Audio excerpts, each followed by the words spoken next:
Ray Russell, and welcome to episode 2 of Every Guitar Tells a Story. We're here at the Custom Cafe today, thanks to Caroline, and I'm going to take you through this is actually the third guitar I had, the Sonic Blue Strat. A friend of mine that used to be the manager in All Bang and Strum It, which is a guitar store in Covent Garden called John Gold, moved from there and he went to be one of the managers at Fender. At the time they had a big showroom down quite near me and in Sussex, and I used to go down and see him on various occasions, but I really wanted to get a Strat, and he said, well, come down and try a few out. So I tried they had about 20 different Strats, and funny enough, I was never enamoured by Telecasters at the time. I know that's a terrible crime for some people, but I just like the Strat because it was so versatile. I think the guy behind me here, Jimmy, will probably confer with that. And so I tried 18 or 20 out, and the one that stood out to me was this Sonic Blue Strat, which is coveted by certain people I know that would love to get their hands on this. Very, very old Strat with the serial number of 05565, and it just plays beautifully. As you can see, it has a lovely bird's eye maple neck. Just dig the colour so much, and the arm. These things. I know people sort of complain about tremolo arms, especially in Strats. I don't know why, but this is never. I mean, I've just picked this guitar up to do this episode, and the thing, bar one slight tweak, was in tune, and I haven't used it for a couple of months. The thing just stays in tune. Yeah, it's in tune with itself perfectly. This is one of the older Strats. I mean, we're into 10 and 10.5. We're into big man-sized gauges now, and this is a 7.5, I think. Is it 7.5? 7.75? But it's quite thin down there, which is a problem for some people, but for me, it's really nice. So this Strat came with me. I was doing quite a few sessions and with this at the time. One of the highlights, I've got to say, was doing a gig with Gary Moore at the Vines, and I used this for the gig, and that was a time me and my Blue Strat won't forget. Going to bring on Mr. Ray Russell now.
The gig was called Vice from the Vines, which I invited Gary to come along and play. It was a benefit concert, it was a charity concert, and he came down and played his Les Paul, and we had a great time. And the next year that event happened again, and I invited him back. But between those two gigs, I remember that he really liked this Strat, and I lent it to him for a while because I had the Dakota Red one, which I was using. But Gary couldn't really make up his mind about Strats, because he loved Les Pauls and always had those. But you see him with a Strat now and again. You see him with a red Strat with one pickup, and I bumped into him at the guitar shop in Brighton, and he was kind of looking at the Strats, not for everything, but just for a few things. So he had this, and before I said to him, you know what, I'm really missing my blue Strat. So it came back for the next gig at the Vines, and I played it again. And this time I just had to put it in his case and take it home with me. And there you go. But sorry, Gary.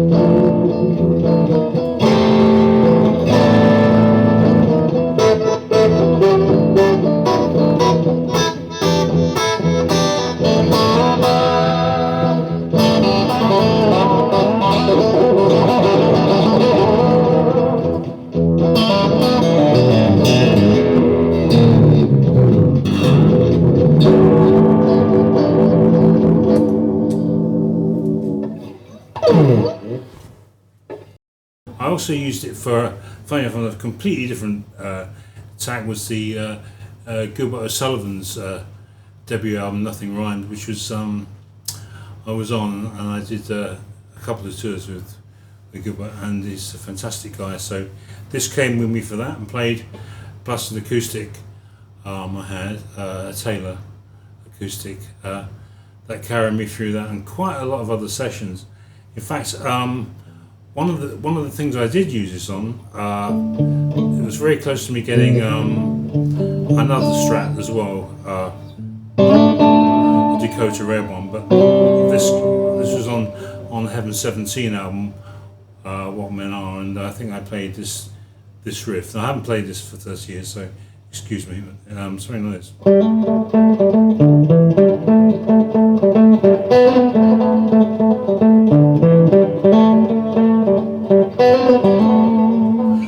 And that was the beginning of that track. And well, there's a little bit of repeat echo on it. That was basically the track, and they fed that into a Fairlight and messed around with it, and it came out as a little intro and a little middle sequence. So yeah, this guitar's been with me for a few years on quite a few sessions.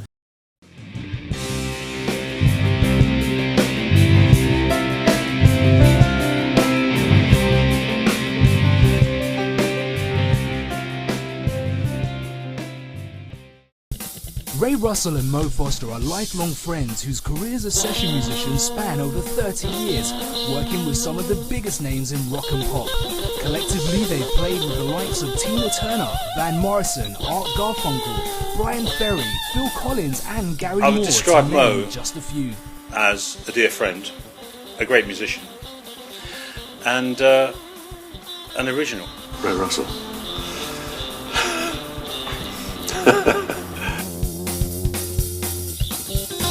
When I met Ray, he was the first person I'd ever met that knew harmonic things that I'd heard on record, but I'd never seen anyone play live. I could suddenly see this is someone I could play with. It made sense.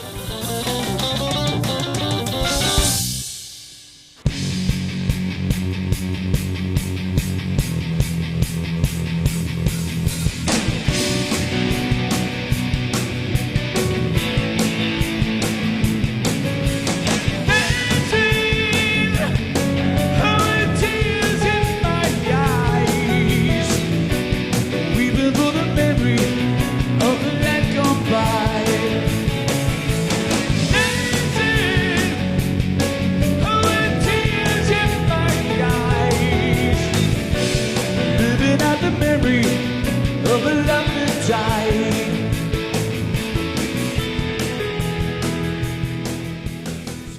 We'd make a good covers band. I suppose, yeah, we could go. Yeah, I'm sure we could just get a gig around the corner from here.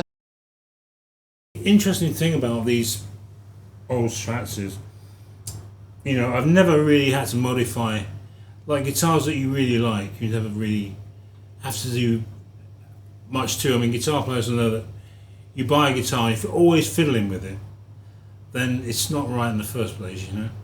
And you know, this has always been great, and it's always recorded really well. And I think a lot to do. Let me just turn the repair copper. A lot to do with this.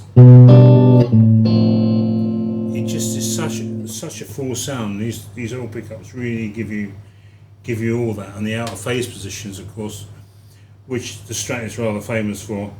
The 5-way switch originally used to be a 3-way switch back in Buddy Holly days, but that gives you the sound. And although we can have, you know, a lot more positions now, that is really the great thing. And really, you only use really 1 or 2 sounds. And I find with this, I probably just use this first out of phase position with the treble pickup mostly, and that's done, you know, many tracks just for that sound, and just either the amp's a bit more wound up or it's cleaner.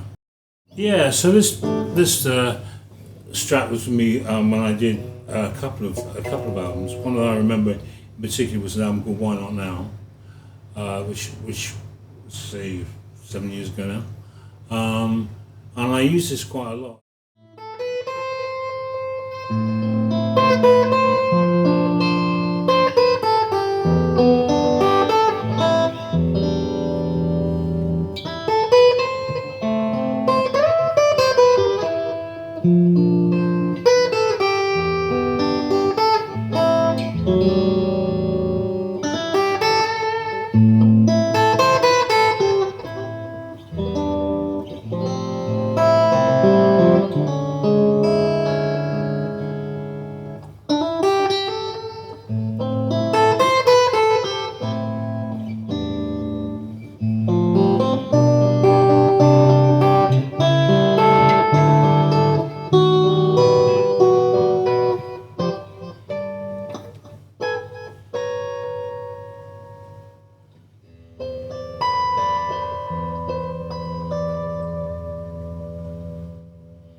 Yeah, so that was one of the tracks on Why Not Now.